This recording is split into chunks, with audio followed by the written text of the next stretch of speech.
안녕하세요. 지금은 오전 9시 10분입니다. 우와, 이런 우연이?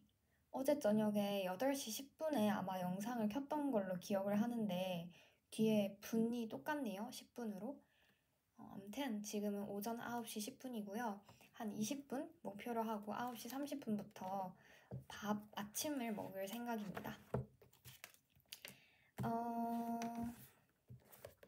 하하. 아무튼 들어가 보도록 할게요.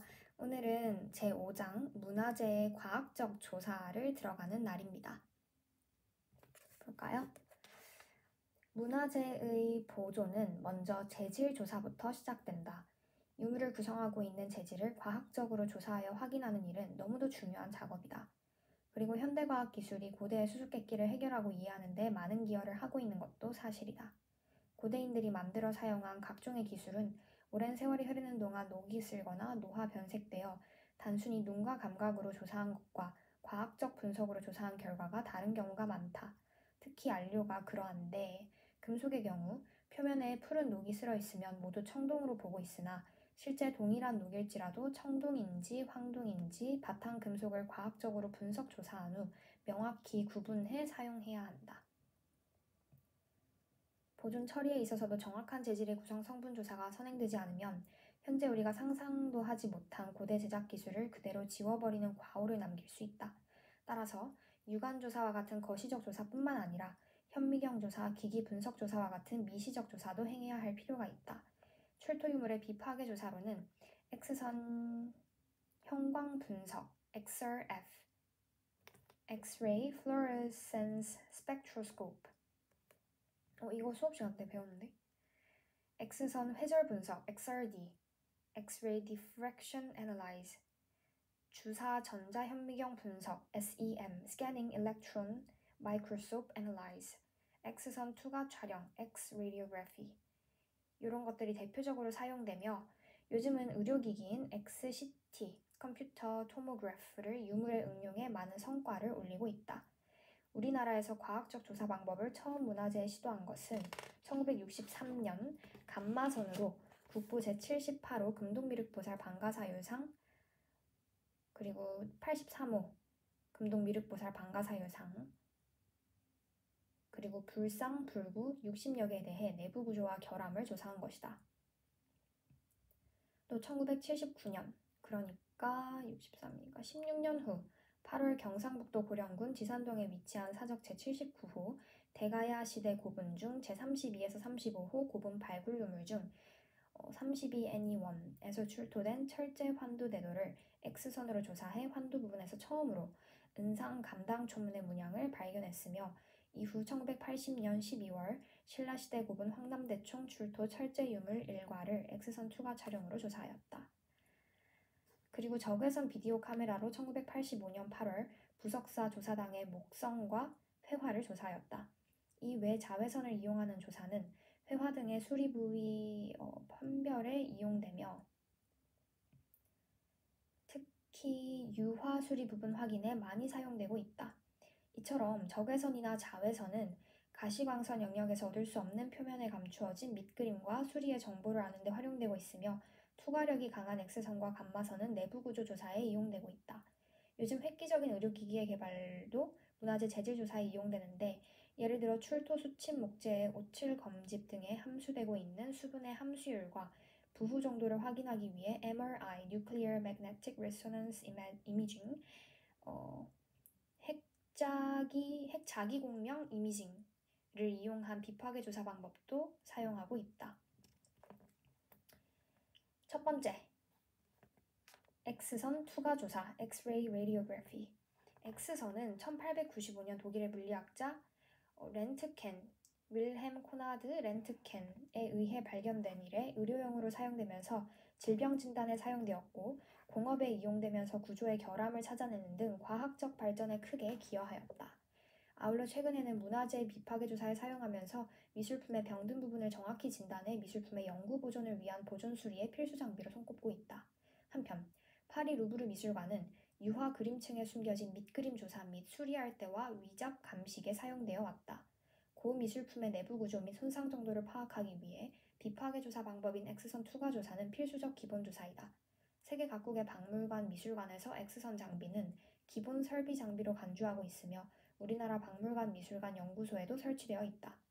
우리나라에서 출토 고고 유물의 비파괴 조사로 내부 구조 및 부식 상태를 확인하기 위한 X선 투과 조사는 1973년 천마총, 1973에서 75년 황남대총 출토 철제 유물 대도, 그리고 1978년 8월 경상북도 고령군 지산동에 위치한 사적 제79호 대가야시대 고분 32에서 35호 고분 유물 중 32N1에서 출토한 철제 환두대도를 조사하여 은상 감당 초문을 발견한 것을 시작으로 현재는 유화, 목조 유물 등 여러 재질의 분야에도 사용하고 있다. 되게 자주 언급이 된다.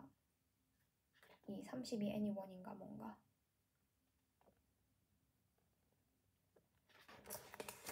X선은 전자파의 일종으로 가시선, 자외선과 X선 감마선 순으로 존재하며 문화재 비파괴 조사에 이용되고 있다. X선의 실용 전압은 의학계에서는 5만 볼트에서 12만 볼트, 산업용 비파괴 검사는 10만에서 30만 볼트 정도의 범위고 연 X선은 10만 볼트 정도 이하이다. X선은 그 파장이 짧을수록 강하며 물체를 투과하는 능력에 따라 파장이 짧은 X선은 경-X선, 파장이 긴 X선은 연-X선이라고 하며 비중이 큰 재료일수록 X선 흡수가 많다. X선 투과법은 이러한 성질을 이용해 각종의 문화재의 비파괴 조사에 가장 많이 이용되고 있다. 경-X선과 연-X선은 재료와 조사 목적에 따라 금속, 목조, 회화 등에 각각 사용된다. X선으로 피사체를 조사하면 X선이 그 피사체를 투과하여 직진하는 특성과 물체의 원자량 또는 밀도에 비례하여 흡수되는 상반된 특성을 갖고 있다. 그러면 투과하기도 하고 흡수되기도 하네요. X선의 투과와 흡수라는 상반되는 현상에 대해 농담의 컨트래스트가 생긴다. 대조가 생긴대요. X선 필름은 네거티브로 보통 이것을 그대로 비추어 보기 때문에 밝게 보이는 곳은 흡수가 많은 부분이다. X선을 잘 투과시키고 흡수가 적은 부분은 투과하는 X선의 양도 많아 그만큼 검게 된다. 전체적으로 많이 흡수할수록 밝아지며 많이 투과될수록 어두워진다. 이러한 명암의 차이로 물체 내부의 결함 즉 균열과 부식 부위를 사전에 확인해 정확하고 안전한 보존 처리를 할 수 있다.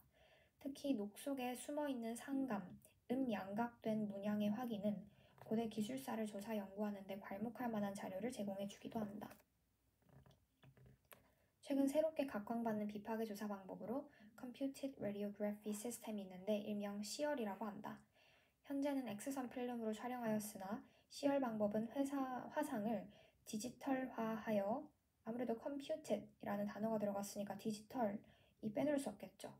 아무튼 디지털화하여 필름 대신 IP, 이미징 플레이트에 레이저빔을 주사하여 받은 아날로그 화상 정보를 디지털화하여 PC, CD에 저장하여 판독할 수 있으며 인쇄용지 프린트도 가능하다. CR은 X선에 비해 고감도의 화상을 얻을 수 있고 화상의 축소, 확대, 밝기를 자유롭게 조절할 수 있으며 아주 작은 물체의 고대 기술 정보를 강조해서 볼 수도 있다. 그리고 방사선 조사 시간이 짧고 IP 재사용이 가능하며 현상을 하지 않아 친환경적이다. 유기, 무기, 혼합물 촬영도 할 수 있다. CR 시스템 구성은 마이크로 포커스 엑스레이, 이미징 애널라이저 HENE 레이저, 헬륨이랑 네온 레이저래요. 아무튼 이미지 프로세싱 컴퓨터로 되어 있다.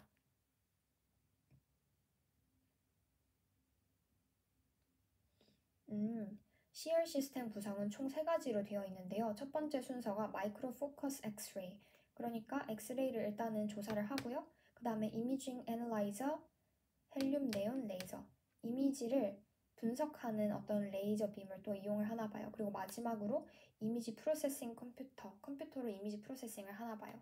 아무튼 IP의 X선 축적 센서는 이건 어떻게 읽나? 화학식이네요. BAFBR EUE+. 아무튼 IPL X선 축적 센서는 요런 거, 요 화학식으로 입자 크기는 약 5나노미터이다. 문화재 X선 촬영 조건은 재질의 종류에 따라 다른데 일반적으로 촬영 조건을 예를 들어보면 다음과 같다. 그래서 X선 촬영 조건을 이제 이렇게 도표로 구분을 해주셨어요. 고고 금속 유물, 금동 불상, 칠공예품, 한국화, 유화 이렇게 5가지 종류에 따라서 어떠한 X선으로 촬영을 해야 하는지 각각 전압, 전류, 조사 시간과 증감지의 다른 특징들을 깔끔하게 정리해서 보여주셨네요.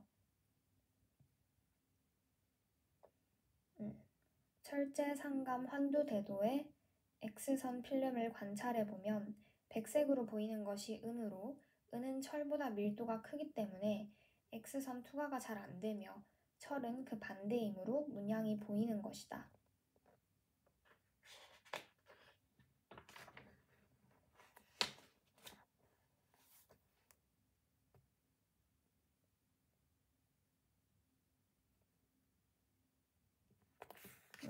그림이 있네.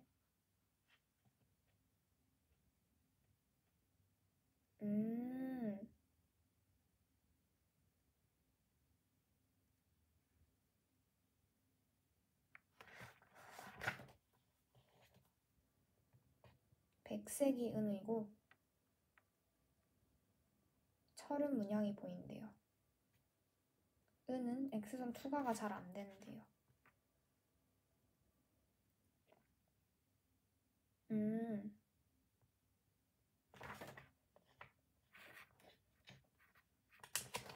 그래서 여기 그림을 보시면 이렇게 X선 투과를 했어요. 백색 환도대도 이게 보존 처리 전, 보존 처리 후래요. 뭐가 달라졌는가 보면은 여기에 X선을 투과하니까 여기에 짜질짜질한 문양이 나타난 거예요. 그래서 이 문양을 최대한 살리는 방향으로 보존 처리를 했는 걸 보실 수 있습니다. 여기는 그냥 이렇게 뭐 흙 덩어리처럼 보이는데 여기는 이렇게 여기 문양을 살려서 보존 처리를 하셨어요. 그 다음 그래서 1번이 X선 투과 조사였다면 이제 2번은 X선 형광 분석으로 가볼게요. XRF X-ray Fluorescence Spectroscopy 가볼게요. X선 형광 분석의 원리는 다음 그림과 같다. X선을 시료에 조사하면 X선이 입사되어 시료에 전자가 방출되면서 바깥쪽의 전자가 그 자리를 채우게 된다. 이때 두 껍질 사이의 에너지 차만큼 특정 X선 형광 X선이 방출하게 된다. 각 원소의 고유의 파장을 가지고 있는 특성 X선의 파장과 강도를 측정함으로써 과학적인 그게 많아지니까 막 말을 더듬게 되네. 다시 읽어보자.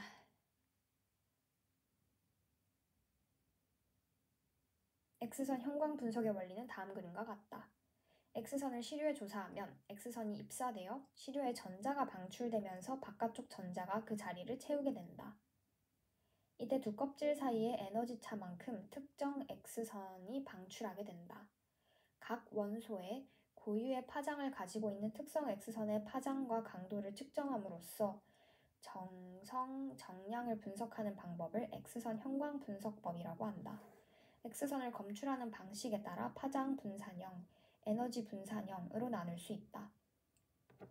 파장 분산형 XRF Wavelength Dispositive XRF는 회절 결정을 이용해 시료가 방출한 특정 파장을 분석해 정성 분석이 가능하다. 정량 분석에는 조성을 알고 있는 표준 시료의 특성 X선 강도를 미리 측정하고 미지 시료의 특정 X선을 측정하여 상대적 비율로서 농도를 환산한다. 특히 수은 아말 간법으로 제작된 금도금의 경우 금 옆의 수은을 확인하는 데 정확하다. 그러나 분광 결정의 조정이 필요하고 각도를 조절해서 조사하므로 측정 시간이 길고 강한 X선으로 인해 도자기 및 유리의 흑화 현상을 일으키는 단점을 가진다. 에너지 분산형 XRF, 에너지 디스퍼티브 XRF는 회절 결정 없이 반도체 검출기와 다중 채널 기기 등의 전자장비를 이용해 형광 X선의 에너지와 양을 동시에 측정하여 정성 정량 분석을 한다. 간단한 구조로 시료와 디렉터의 거리가 짧아 가속전류가 작고 측정 시간이 짧기 때문에 X선에 의해 열화되기 쉬운 문화재 분석에 유용하다. 너무 어려운데요.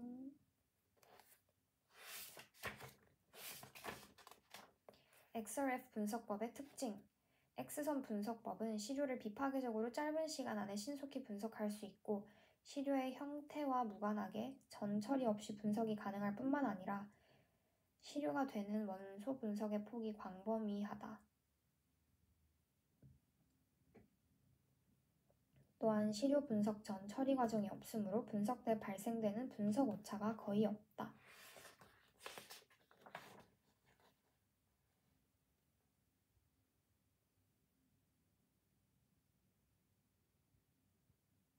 우와.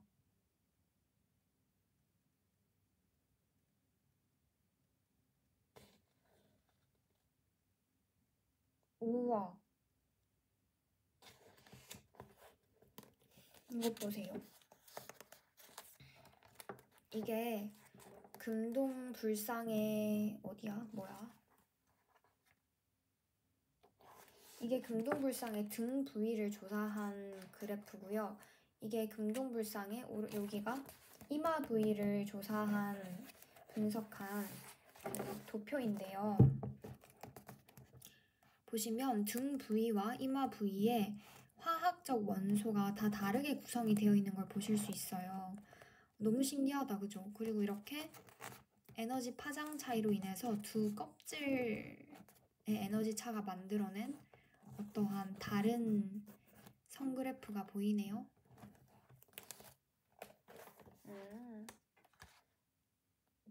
오케이. 형광 X선 발생 원리와 종류. 전자.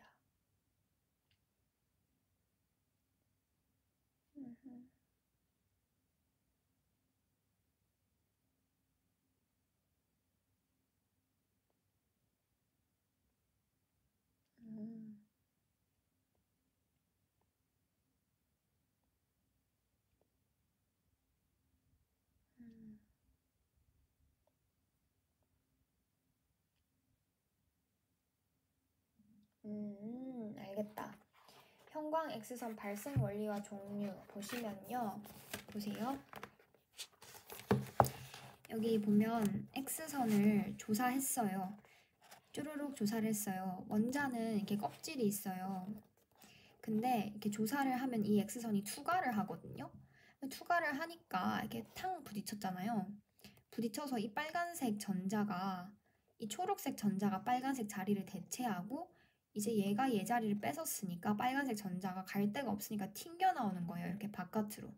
이 껍질 바깥으로 튕겨 나오면서 형광 X선이 발생이 되는 거죠. 우리는 그 형광 X선을 측정을 하는 겁니다. 그렇게 측정을 해서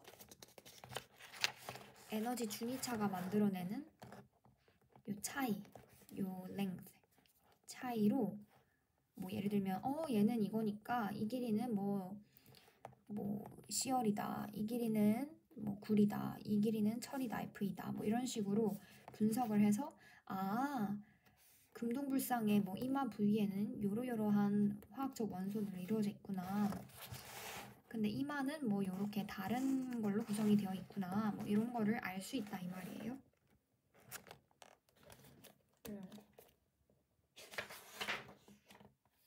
XRF의 응용. 토기 및 도자기의 재질 조사와 청동 및 철기 유물, 금은 금동의 재질 조사, 특성 성분 분석을 통한 제작 산지의 과학적 규명, 사용 원료 및 재료의 공급지 조사, 도금막 두께 측정으로 고대 도금 기술의 자료 조사, 고대 금, 은의 제작 기술 및 제작 산지 추정, 안료의 산지 추정 등 여러 가지 조사에 응용될 수 있다.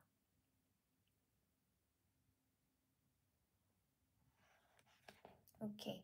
그러면 오늘은 X선 투과조사, 그러니까 엑스레이, 일명 엑스레이랑 XRF, X선 형광 분석 이렇게 두 가지를 봤고요. 내일부터는 X선 회절 분석으로 가볼게요. 정리를 하자면 X선 투과조사는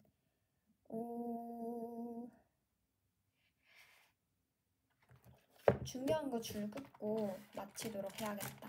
이게 복잡한 만큼 줄을 안 그어놓으면 뭔가 까먹을 것 같아요. 물론 모든 걸 다 기억할 순 없겠죠.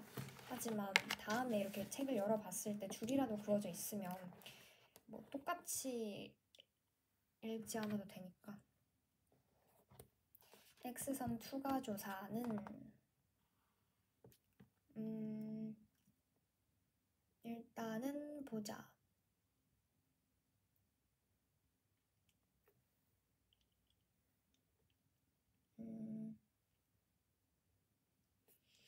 우리나라 출토 고고유물의 비파괴 조사로 내부 구조 및 부식 상태 확인하기 위해서 얘를 이용을 한대요. 근데 요것 말고도 유화 그림층에 숨겨진 밑그림 조사 및 수리할 때와 뭐 위작 감식에 사용하기도 하고요. 고미술품의 내부 구조 및 손상 정도를 파악하는 데 사용하기도 하고요. 그래서 박물관에서도 이용할 수 있고 미술관에서도 이용할 수 있다라는 특징이 있었습니다. 그리고 보자.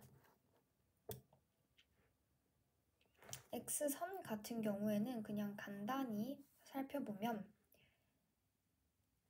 경X선, 연X선으로 구성이 되고요. 그 원리가 X선 흡수율에 따라서 색깔이 달라지는 것이었어요. 그래서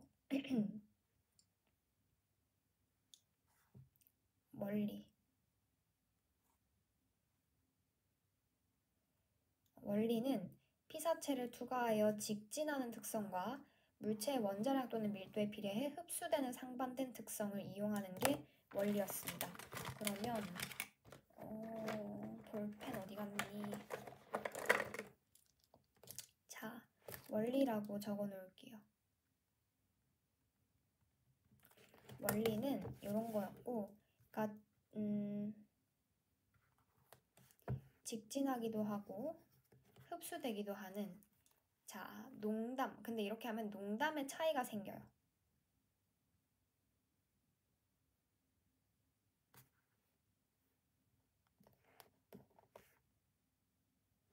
그래서 밝게 보이는 부분은 흡수가 많은 부분이다.